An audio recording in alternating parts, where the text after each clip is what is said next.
hablando de que Dios es simple de entender, o de que Dios es simple en el sentido de que le falta sabiduría. A veces también en Proverbios vemos que se utiliza la expresión simple para denotar a alguien que no es muy sabio realmente, que es alguien que no está siendo consciente del peligro que corre. Pero no se refiere a nada de eso. Lo interesante es que cuando buscamos simple en el diccionario, la definición de algo simple es algo no compuesto. Es algo que no está formado por partes. Entonces, cuando hablamos de Dios, hablamos de un ser que es simple en ese sentido. Dios es una unidad perfecta. En Dios no hay divisiones, en Dios no hay jerarquías, en Dios no hay partes. Entonces, cuando meditamos en eso, podemos entender a lo que hace referencia la palabra con que Dios es simple. Entonces, busquemos Deuteronomio capítulo 6 para ver este principio. Deuteronomio capítulo 6, versículos del 4 al 5. Oye Israel, Jehová nuestro Dios, Jehová uno es. Y amarás a Jehová tu Dios de todo tu corazón y de toda tu alma y con todas tus fuerzas.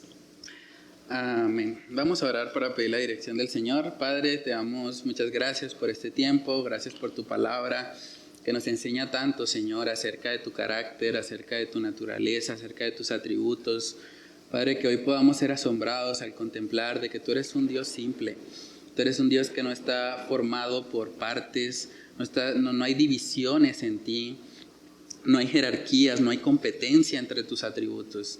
Que podamos recordar, Señor, que tú eres uno en esencia, que eres la expresión perfecta, Señor, de la unidad. Oramos para que tú nos ayudes a poder ser asombrados al contemplarte y ayúdanos también, Señor, a vivir vidas íntegras, Señor, vidas en las que buscamos en medio de nuestra naturaleza caída, Señor, ser personas de una sola pieza, personas que no están fluctuando, sino que realmente están cimentadas en ti, Dios. Oramos para que tú te glorifiques por medio de la exposición de tu palabra en esta noche. Te lo pedimos, Señor, en el nombre de Cristo Jesús. Amén y amén. Bueno, hermanos, entonces, como les mencionaba, cuando hablamos de que Dios es simple, hablamos de que Él es uno en esencia, lo que acabamos de leer. O sea, Dios no tiene partes. Algunas personas han malinterpretado, por ejemplo, la doctrina de la Trinidad, haciendo creer que Dios es como tercera parte el Padre, tercera parte el Hijo y tercera parte el Espíritu Santo. Pero eso es una caricatura acerca de quién es Dios. Eso no es lo que enseña la Trinidad de Dios. El Padre es Dios, el Hijo es Dios y el Espíritu Santo es Dios. Y cada uno es Dios en la totalidad de lo que eso significa.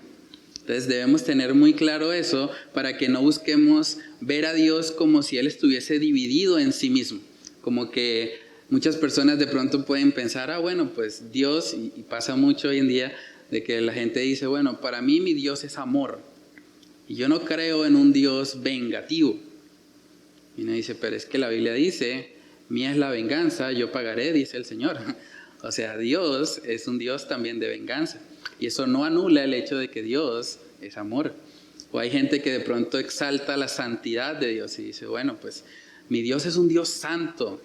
Sí, Dios es santo. Santo, santo, santo, dice la palabra. Pero eso no implica que Él no sea un Dios misericordioso.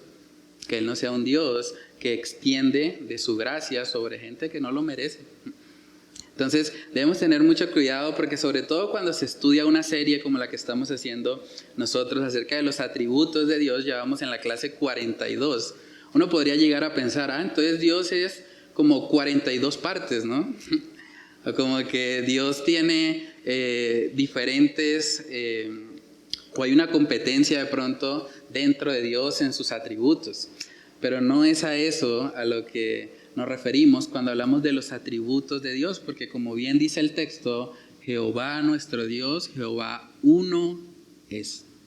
Cuando hablamos de que uno es, y ese texto le gusta mucho a los unicitarios, cuando ellos dicen, no, pues realmente el Padre, el Espíritu y Jesús es una expresión de un único Dios.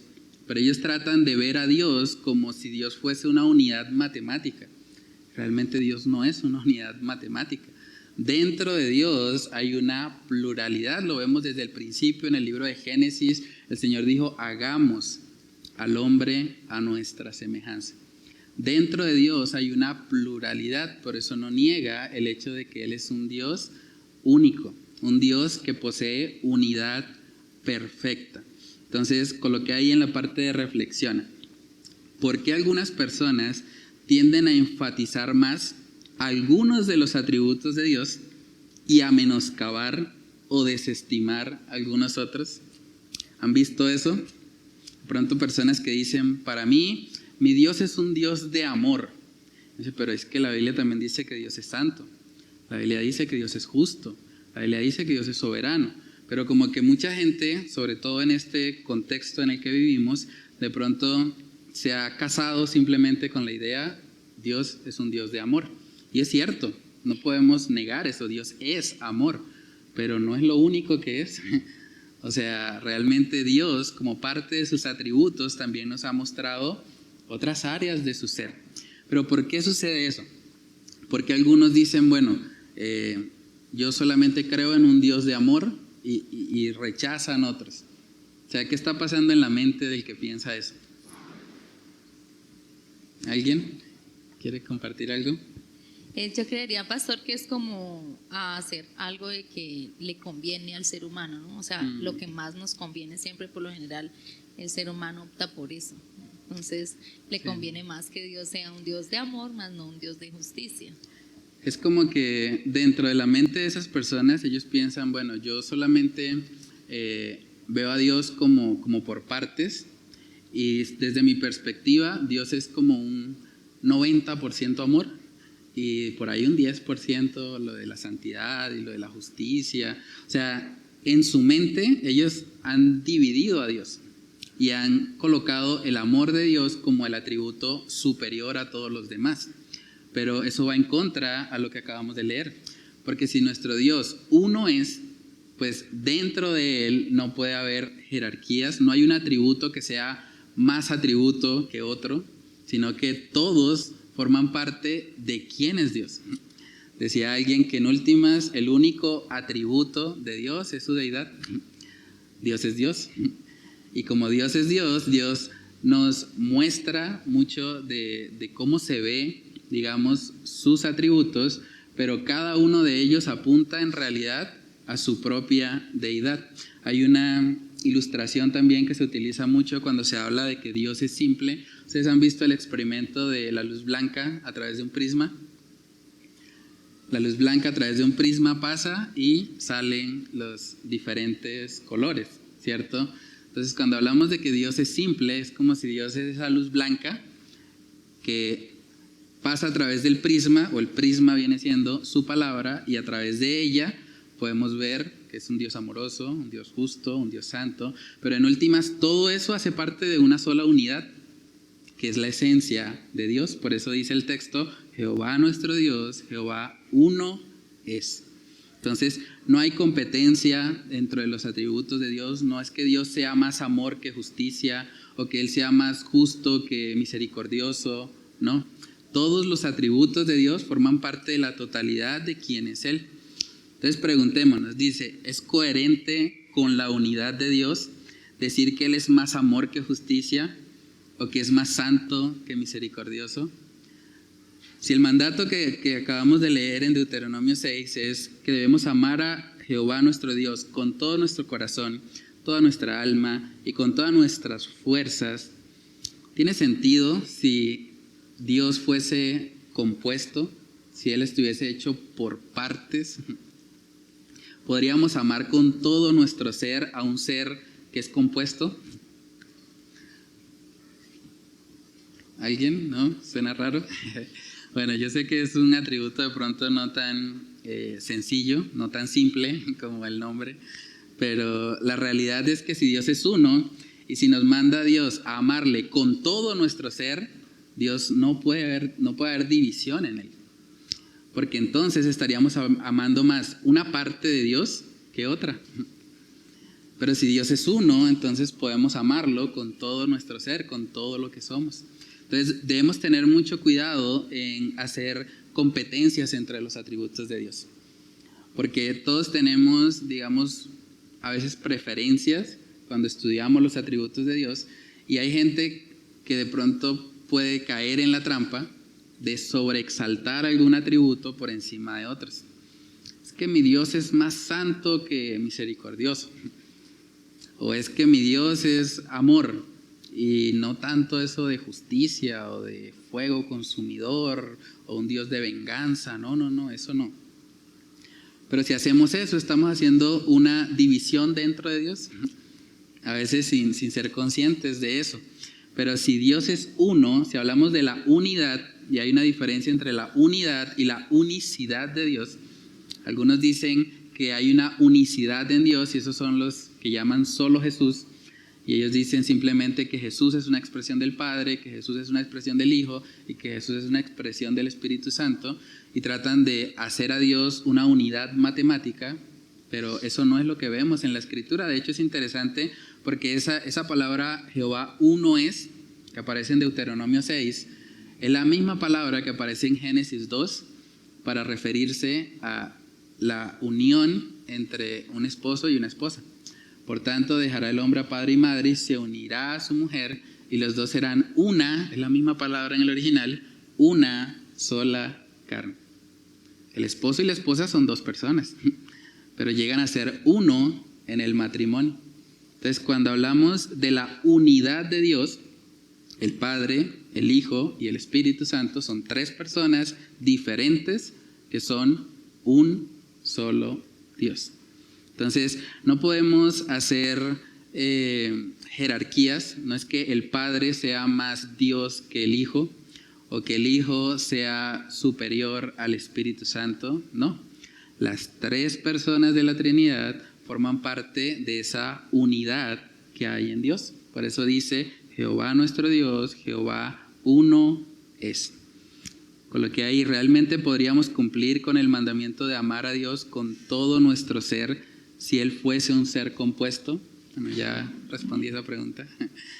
Si Él fuese un ser compuesto, entonces nuestros afectos también estarían divididos, porque habría una división en la deidad. Pero no es lo que vemos en la Escritura. Vamos a ver otro ejemplo donde podemos evidenciar esa simplicidad de Dios. Éxodo capítulo 3, versículos del 1 al 3.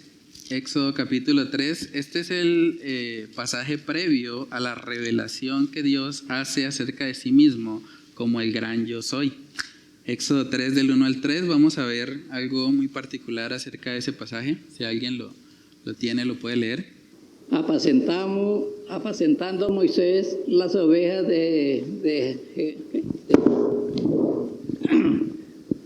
apacentando Moisés las ovejas de Jetro, su suegro, sacerdote de Medián, llevó las ovejas a través del desierto y llegó hasta Oreb, monte de Dios.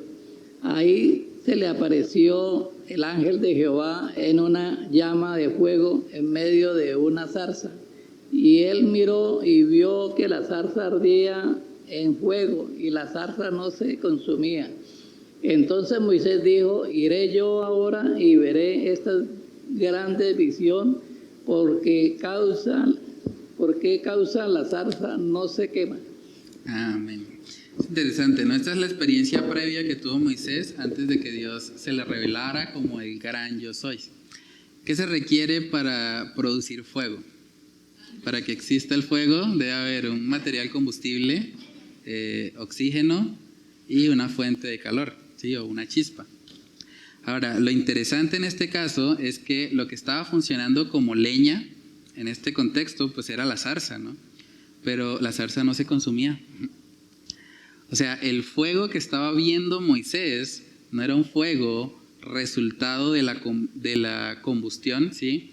O de la mezcla del combustible con la fuente de calor, no. Era un fuego totalmente independiente. Era un fuego que tenía una unidad en sí mismo. O sea, no había partes, no era como que aquí está el combustible, aquí está esto, ¿no? Él observó desde su perspectiva un fuego completamente independiente. Y eso fue lo que el Señor usó para llamar la atención de Moisés y para revelarse posteriormente como el gran yo soy, el que no depende de nada, el que no depende de un combustible, el que no depende de nada externo a Él para existir. Lo que hablábamos también hace 8 días de la aceidad de Dios. Entonces, un Dios simple es un Dios que no está compuesto. El fuego que vio Moisés no era un fuego compuesto, era un fuego que presentaba perfecta unidad y apuntaba precisamente a esta simplicidad de Dios, de que en Él no hay ninguna división. Primera de Juan capítulo 4, versículos del 7 al 9, este es un texto también bastante conocido que nos habla acerca de lo que Dios es. Primera de Juan capítulo 4, versículos del 7 al 9. Amados, amémonos unos a otros porque el amor es de Dios. Todo aquel que ama es nacido de Dios y conoce a Dios. El que no ama no ha conocido a Dios porque Dios es amor. En esto se mostró el amor de Dios para con nosotros, en que Dios envió a su Hijo unigénito al mundo para que vivamos por Él. Amén. Entonces, ahí vemos que aparece la frase de que Dios es amor. Nótese que no dice que Dios tiene amor o que una parte de Dios es amor. O sea, Dios es, su esencia es que Él es amor. Todo su ser es amor. Hay gente que de pronto ha dicho o ha pensado, bueno, el Padre es el que está enojado dentro de la Trinidad. El Padre es como el que está ahí muy molesto, el Hijo es más compasivo, el Hijo sí vino al mundo, tomó nuestro lugar y como la Biblia dice que la ira del Padre, la ira de Dios cayó sobre Cristo, entonces Cristo fue como el que apaciguó de alguna manera esa ira que el Padre tenía. Pero realmente, cuando hablamos de que Dios es amor, el Padre es amor, el Hijo es amor, el Espíritu Santo es amor. No podemos hacer esas distinciones en la deidad porque estaríamos de alguna manera afectando la unidad que hay en Dios. Dios es amor.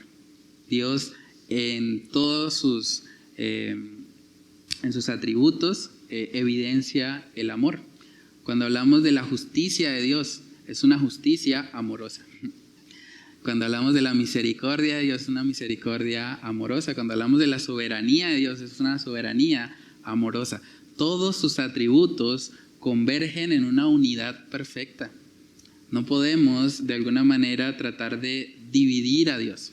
Y es importante entender eso para que no hagamos clasificaciones o no pensemos, bueno, el Padre es el que me odia, el que está allá con una flecha apuntándome para destruirme, y el Hijo es el que de alguna manera me protege de esa ira que el Padre tiene contra mí, porque cada persona de la Trinidad, cada persona en la esencia de Dios, revela todos sus atributos. No hay distinciones, no hay divisiones en Dios. Entonces, con lo que hay, la simplicidad de Dios nos enseña que Él no es un ser compuesto por partes como nosotros. Nosotros sí estamos compuestos por partes. Nosotros tenemos brazos, piernas, pero Dios es espíritu, dice la palabra. Dios no tiene un cuerpo como nosotros. O sea, Dios es una perfecta unidad en sí mismo. Entonces, la simplicidad de Dios nos enseña que Él no es un ser compuesto por partes como nosotros, sino que Él es la totalidad de todos sus atributos. No hay jerarquías ni competencias en Él. No es que el amor de Dios se opone a la santidad de Dios. No es que la santidad de Dios se opone a su carácter compasivo. No. Todo lo que vemos en Dios hace parte de la naturaleza o de la esencia que Él es. Juan capítulo 10, aquí podemos ver también un ejemplo acerca de eso que a veces muchos hacen con la Trinidad. Juan capítulo 10, versículos del 27 al 30. Sí, Mis si alguien lo tiene, ovejas oyen mi voz y yo las conozco y me siguen. Y yo les doy vida eterna y no perecerán jamás, ni nadie las arrebatará de mi mano. Mi Padre que me las dio es mayor que todos y nadie las puede arrebatar de la mano de mi Padre. Yo y el Padre uno somos. Amén. Aquí vemos al Hijo y al Padre en perfecta unidad. Yo y el Padre uno somos. Y es interesante porque según lo que acabamos de leer, ¿en manos de quién estamos? Nadie las arrebatará de mi mano. ¿Quién está hablando ahí? Jesús. Luego en el verso 29 dice, mi Padre que me las dio es mayor que todo y nadie las puede arrebatar de la mano de mi Padre. Entonces, ¿estamos en las manos del Padre o en las manos de Cristo? De ambos. Realmente aquí podemos ver un ejemplo de esa unidad de Dios. Son uno en esencia, el Padre y el Hijo. No quiere decir que el Padre nos odia, el Hijo es el que sí nos ama un poquito más y el Espíritu Santo es el que nos ayuda cuando estamos tristes o nos consuela. No, cada personaje dentro de la Trinidad forma parte de la unidad perfecta de Dios. Eso quiere decir también que cuando hablamos de la omnipresencia de Dios, Dios está en todas partes con todos sus atributos. O sea, el Dios de amor que está aquí en Bucaramanga, aquí en San Alonso, es el mismo Dios de amor que está, no sé, en Israel y Palestina en medio de la guerra que está ocurriendo. Es el mismo Dios de amor con todos sus atributos. La esencia de Dios está completa en todo lugar porque es un Dios omnipresente. Salmos capítulo 139. Vamos a mirar ese texto que nos recuerda precisamente la omnipresencia de Dios. Salmos 139, versículos del 7 al 12. ¿A dónde me iré de tu espíritu? ¿Y a dónde huiré de tu presencia? Si subiere a los cielos, allí estás tú. Y si en el Seol hiciere mi estrado, he aquí, allí tú estás. Si tomare las alas del alba y habitare en el extremo del mar, aún allí me guiará tu mano y me asirá tu diestra. Si dijere, ciertamente las tinieblas me encubrirán, aún la noche resplandecerá alrededor de mí. ¿Hasta el 12? Hasta el 12, sí. Aún las tinieblas no encubren de ti, y la noche resplandece como el día. Lo mismo te son las tinieblas que la luz. Amén. Tremendo eso, ¿no? Entonces, cuando hablamos de la omnipresencia de Dios, Él está en todas partes. Dice en el versículo 7, ¿a dónde huiré de tu presencia? Y es interesante porque la palabra en el original tiene que ver con el rostro de Dios.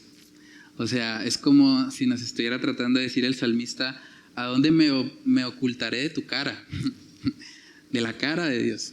O sea, nosotros como seres compuestos, como seres finitos, solamente podemos estar observando algo en un mismo espacio temporal, ¿no? Si estamos acá podemos observar que acá está el vaso, pero el rostro de Dios está en todas partes y no nos podemos ocultar de Él.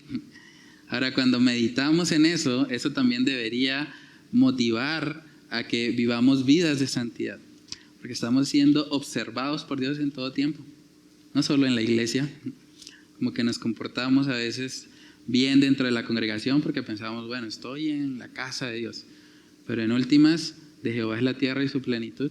Cuando salimos de acá, Dios también está ahí. Cuando estamos haciendo algo en nuestras casas, en nuestros hogares, Dios también está ahí, su presencia está ahí. No podemos ocultarnos de esa realidad.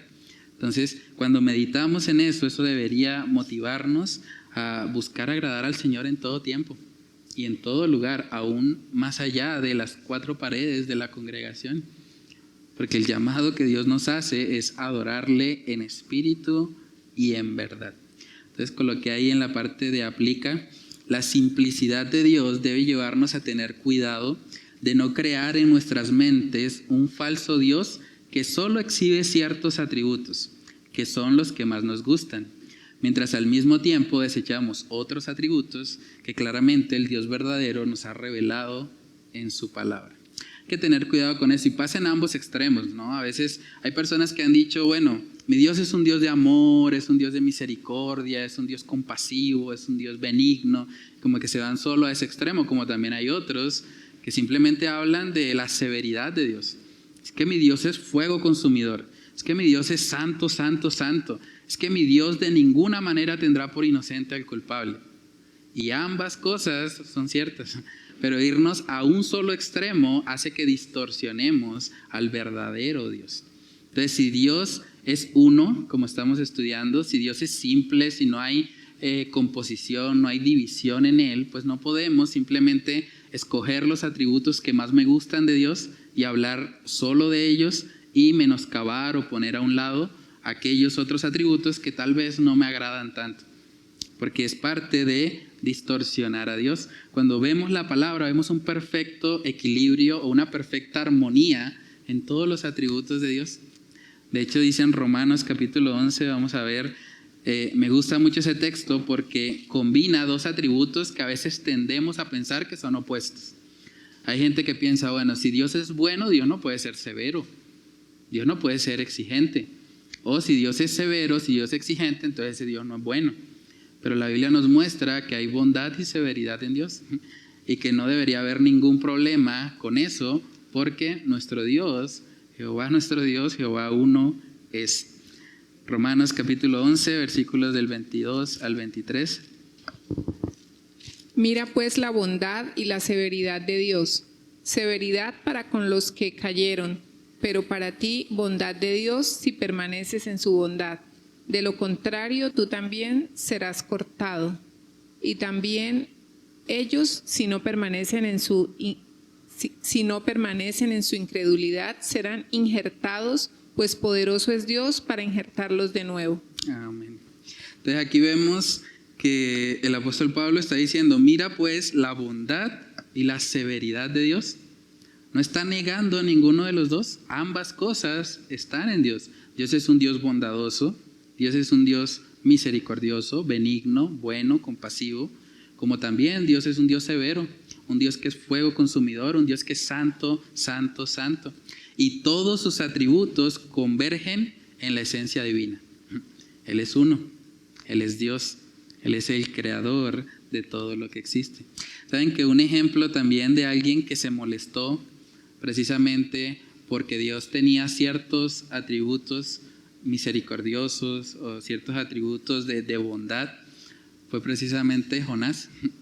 ¿Recuerdan la historia de Jonás? Es impresionante que Jonás se molestara porque Dios fue misericordioso.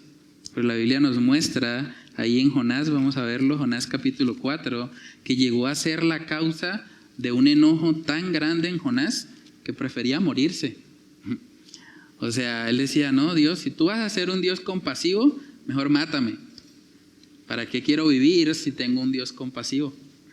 Es impresionante hasta dónde puede llegar cuando parcializamos los atributos de Dios. Cuando solamente queremos mirar una cara de sus atributos y desechamos otra. Jonás capítulo 4, versículos del 1 al 3. Si alguien lo tiene ahí, lo puede leer.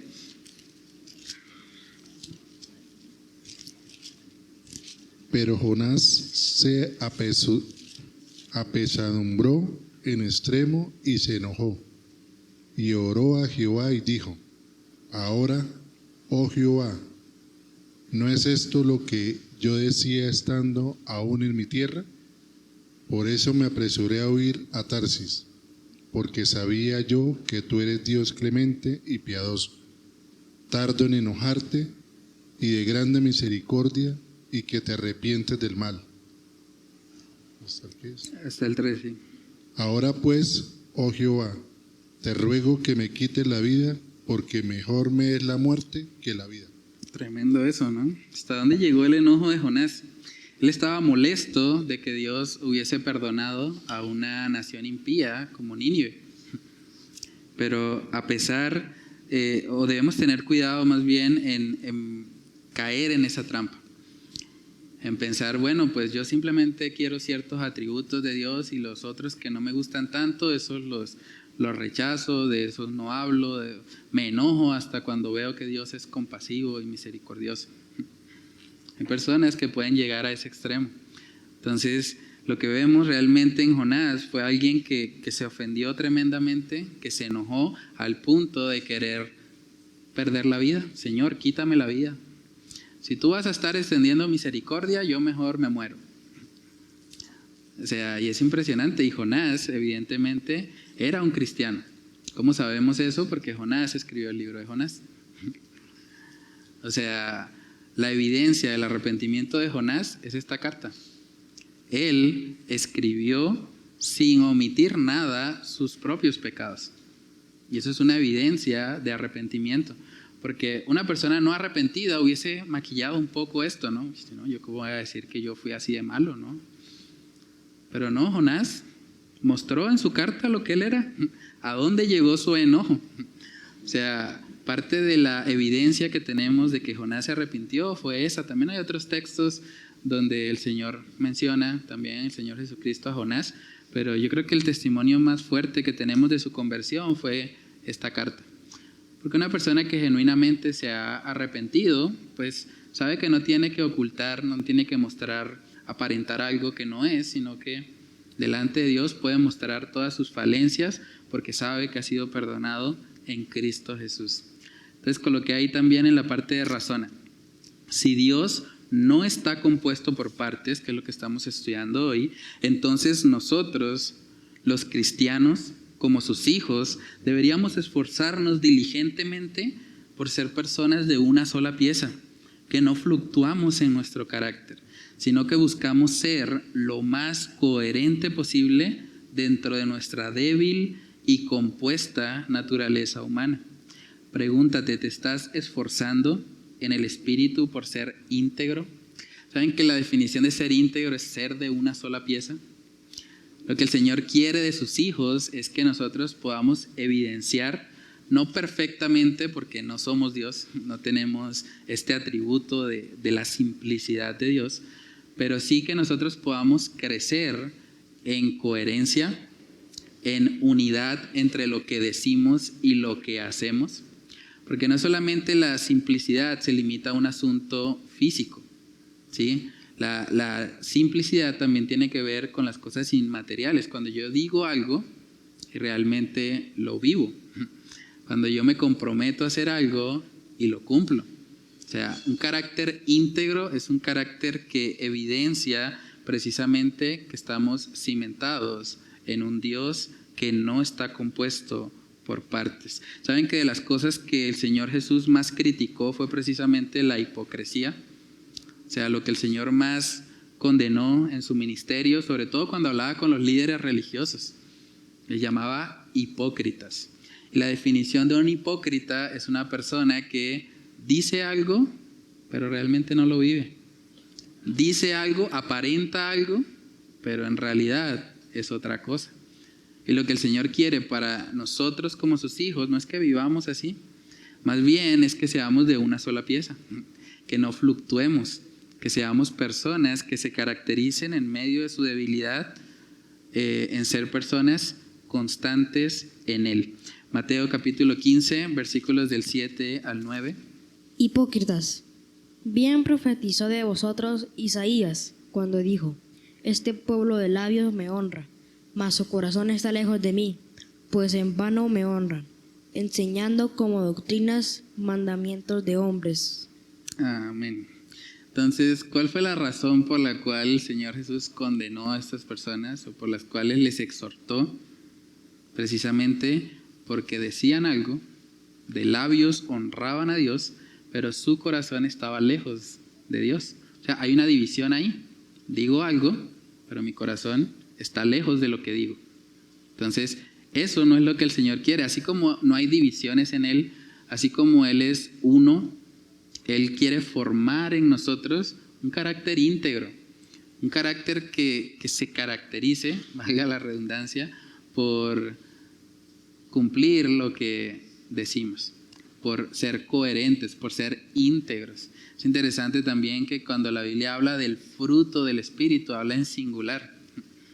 No dice los frutos del Espíritu Santo, habla de el fruto de manera singular, porque lo que el Espíritu Santo produce en nosotros es precisamente un paquete de amor, paz, gozo, paciencia, benignidad, bondad, fe, mansedumbre, templanza. Eso hace parte del carácter que Dios quiere formar en nuestro ser. Y ese carácter es un carácter único. Por eso habla de el fruto del Espíritu. Miremos Gálatas capítulo 5, Gálatas capítulo 5, versículos del 22 al 25. El fruto del Espíritu es amor, gozo, paz, paciencia, benignidad, bondad, fe, mansedumbre, templanza. Contra tales cosas no hay ley. Pero los que son de Cristo han crucificado la carne con sus pasiones y deseos. Si vivimos por el Espíritu, andemos también por el Espíritu. Amén. Interesante eso, ¿no? Dice, si vivimos por el Espíritu, andemos también por el Espíritu. Nos muestra que hay una diferencia, ¿no?, entre vivir por el Espíritu y andar por el Espíritu. Todos los cristianos que hemos nacido de nuevo, dice la palabra, hemos sido sellados con el Espíritu Santo. Por lo tanto, vivimos por el Espíritu. Pero no todos los cristianos que han nacido de nuevo andan en el Espíritu o viven llenos del Espíritu Santo. Por eso el mandato que Pablo da a la iglesia de Éfeso de que sean llenos del Espíritu. Porque lo que necesitamos en nuestra vida es llenura de Dios.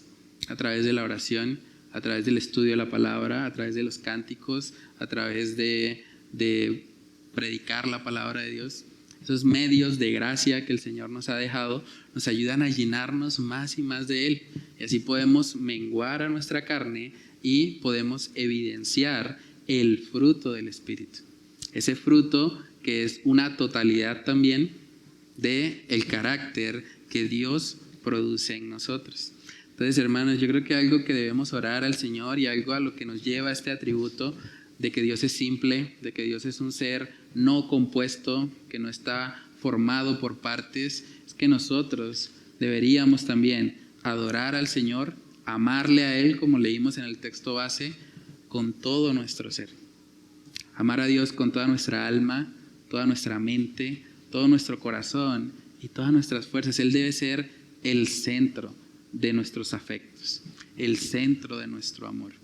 Y deberíamos esforzarnos también día a día en cultivar un carácter íntegro, en cultivar el fruto del Espíritu. Ese fruto que se evidencia en lo que acabamos de leer, en amor, paz, gozo, paciencia, benignidad. Entonces, coloqué una frase ahí también para meditar.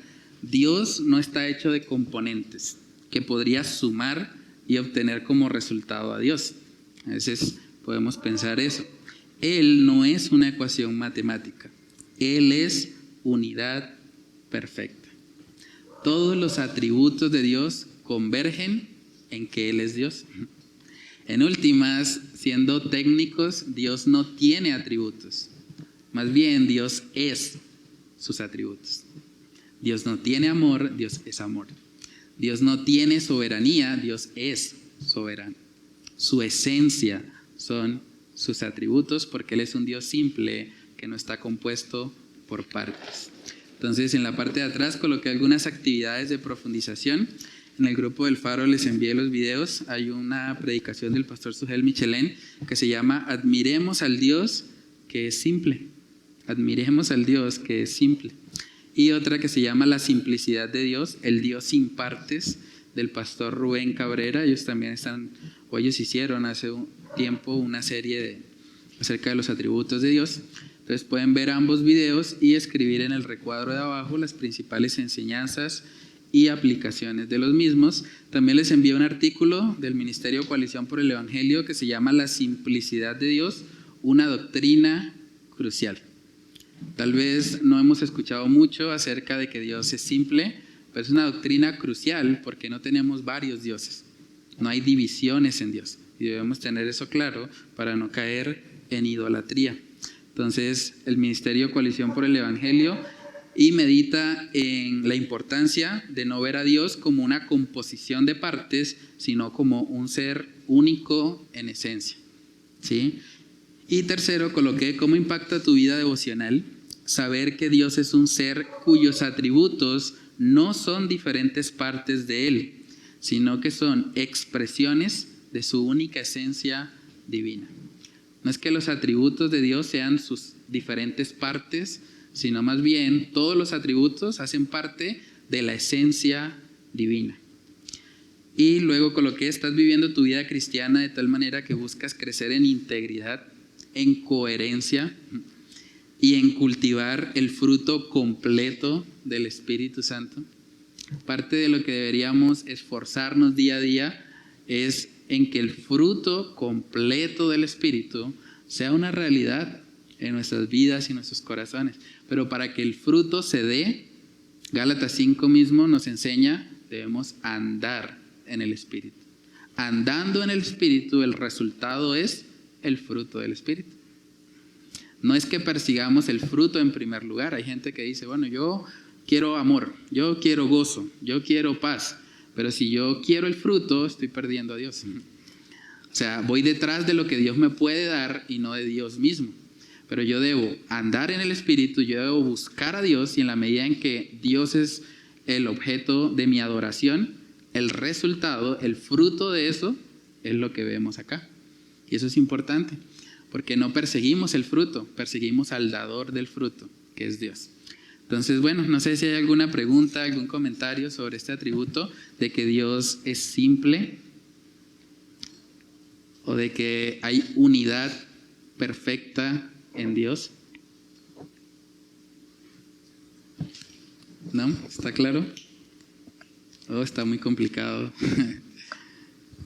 Pastor, cuando se habla de Jehová, cuando mencionó al principio en Éxodo, ¿ese es el nombre de ese Dios simple? O sea, ¿ese es el nombre que cobija al Padre, al Hijo y al Espíritu Santo? Sí, sí, es la esencia de Dios, ¿no? Digamos que hay algo de debate, por así decirlo, en cuanto a el nombre Jehová. Algunos utilizan Yeshua, bueno, diferentes formas, porque en el original, cuando habla de Jehová, aparece el tetragramatón, si no estoy mal, que es la Y, la H, la W y la H. Entonces realmente es un nombre que no podríamos mencionar porque no tiene vocales, no como menciona la Y, la H, la W y la H, sin vocales. Entonces para los judíos era un nombre demasiado grande, demasiado reverente, y ellos pues simplemente no lo mencionaban. De hecho, ellos inventaron hasta cierto punto la expresión Adonai como una forma de poder mencionar a Dios o referirse a Él. Pero con el paso del tiempo, precisamente se fue agregando, digamos, el uso de las vocales para que se pudiese expresar de alguna manera lo que está ahí en el texto, ¿no? Para que pudiésemos hablar acerca de Dios. Y bueno, hay mucha, digamos, debate en cuanto a si debe ser Jehová, si debe ser Yahweh, si debe ser Yeshua. Bueno, hay varios como términos al respecto, pero en últimas lo importante es qué dice Dios respecto a ese YHWH, ¿sí? O sea, qué dice Dios respecto a quién es Jehová, a quién es Yahweh. Y cuando estudiamos eso, pues llegamos a la conclusión de que sí, Jehová o Dios mismo es uno, como leímos, en esencia es uno, pero sus atributos nos hablan acerca de la naturaleza que hay en Él. No es una naturaleza dividida, sino que es una única naturaleza que nosotros podemos evidenciar desde diferentes perspectivas. Ayuda un poco la analogía de pronto de la luz blanca y el prisma, porque es algo parecido. Dios es uno en esencia, o sea, Dios es como esa luz blanca, y todos sus atributos hacen parte de lo que Él en su gracia nos ha permitido conocer por medio de las Escrituras, ¿vale? Es para poder referirse de alguna manera a la deidad, ¿sí? Entonces, cuando hablamos de Jehová, y bueno, eso de hecho está desde el Antiguo Testamento, lo que es la Trinidad, porque hablamos desde el libro de Génesis de Padre, Hijo, Espíritu, pero pues se ve mucho más claramente, digamos, ya en el Nuevo Testamento, que podemos ver que hay una persona que es Dios Padre, hay otra persona que es el Espíritu Santo, y que ambos o que los tres viven en perfecta unidad. Estoy confundido, por lo menos que cuando el Señor se le reveló a Moisés, ¿quién digo que usted es? El Señor mismo dijo, yo soy el que soy, y usted da como una definición, pienso yo, que de lo que realmente es. O sea, sí. Yo soy el que soy, así de sencillo. Sí. No, y realmente es impactante porque si pensamos en Dios, pensamos en un ser que dice la misma palabra, ¿no? Cuya grandeza es inescrutable. O sea, Dios supera ampliamente la capacidad de nuestro lenguaje para poder expresar quién es Él. Entonces, realmente todo esto que estudiamos acerca de los atributos de Dios es como conocer una pequeña parte de lo que esa esencia divina es. Y es parte de la gracia de Dios, porque Dios ha utilizado un lenguaje que podemos hasta cierto punto comprender para revelarnos parte de lo que Él es. Pero en últimas dice la palabra también en Juan 17 que esta es la vida eterna, conocerte a ti, el único Dios verdadero. Toda la eternidad estaremos conociendo más acerca de Dios.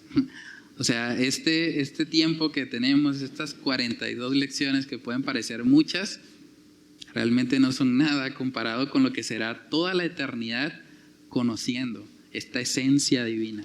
Entonces es un privilegio realmente que tenemos y es como una ventana a lo que será esa vida eterna en Cristo. Entonces, bueno, vamos a orar y a pedirle al Señor que Él nos ayude a...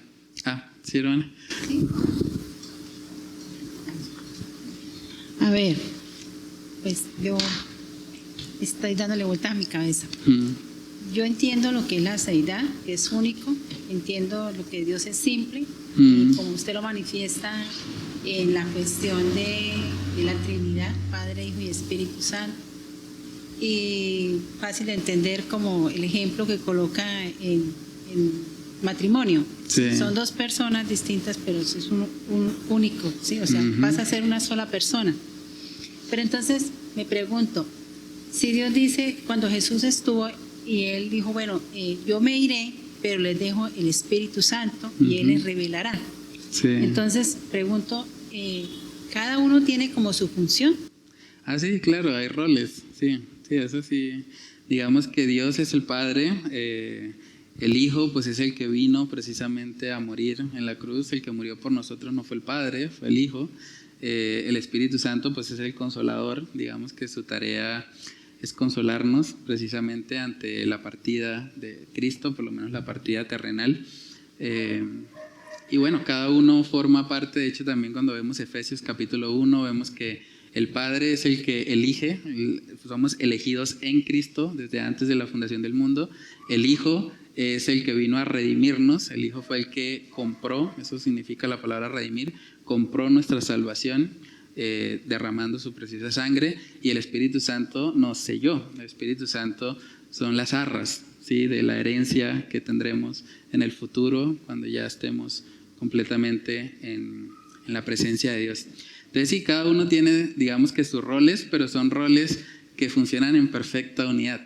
Sí es análogo al tema del matrimonio, porque digamos, dentro del matrimonio también hay roles. El hombre es la cabeza del hogar y la mujer es su ayuda idónea, y ambos tienen roles. El hombre debe amar a su esposa como Cristo amó a la iglesia, la mujer debe sujetarse a su esposo como al Señor. Entonces, esos roles se complementan entre sí y producen, digamos, esa unidad, ¿no? Digamos que nuestra unidad en el matrimonio pues no se compara totalmente a la unidad perfecta que hay en Dios, pero sí es como una pequeña sombra que nos permite como aprender más acerca de Dios. Entonces sí, realmente cuando hablamos de Dios hablamos de un ser que no está compuesto por partes, sino que evidencia totalmente una unidad, y es una unidad perfecta que nos habla de su divinidad. Entonces vamos a orar y a pedirle al Señor que Él nos ayude a poner en práctica lo que hemos estudiado. Padre, te damos muchas gracias, Señor, por este tiempo que nos has permitido meditar, Señor, en un atributo más. Gracias, Señor, porque tú te has revelado en tu palabra como un Dios que es único, un Dios que posee unidad perfecta en sí mismo. Ayúdanos, Dios, a guardar nuestros corazones de simplemente escoger qué atributos nos gustan más acerca de ti y menoscabar o menospreciar aquellos otros que tú has revelado también en tu palabra, que forman parte de tu esencia, Dios. Ayúdanos a recordar que tú eres una unidad completa, una unidad perfecta, que no hay divisiones, que no hay jerarquías, que no hay competencia entre tus atributos, sino que todo converge, Señor, en la esencia divina. Padre, que cada día de nuestras vidas nosotros podamos esforzarnos también en poder crecer en unidad entre lo que hablamos y lo que hacemos, entre lo que aprendemos, entre lo que oímos y lo que llevamos a la práctica.